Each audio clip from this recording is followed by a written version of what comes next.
આમાં એવું છે કે રિસર્ચ વેલ્થ કંપની છે તેને પોતાની જુદી જુદી કંપની બનાવેલી માહી એન્ટરપ્રાઇઝ ને જુદા જુદા નામે રિસર્ચ વેલ્થ ને એના નામે પબ્લિકને કીધું કે અમે 4 થી 5% ડિવિડન્ડ આપશું મહિને.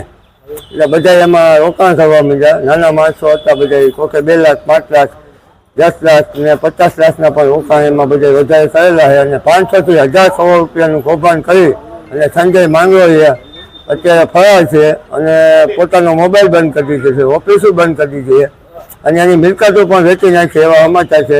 અને પબ્લિક એની પાસે માગવા જતા હતા તો કોઈ હતું નહીં અને છેતરપિંડીનો આભાસ થતા બધા અત્યારે ફરિયાદ કરવા અત્યારે અમે જાય છીએ અમારા કમિશનર ઓફિસે અને 50 થી 60 લોકો અત્યારે ફરિયાદ કરશે. અને મેટોરામાં પણ 2 દિવસ પહેલાં આ બાબતે ફરિયાદ થઈ ચૂકી છે અને 500 થી 1000 કરોડનું કૌભાંડ આખા ગુજરાત વ્યાપી કરેલ છે અને હજી પણ વધુ કૌભાંડ નીકળશે એવું મારી માનવું છે.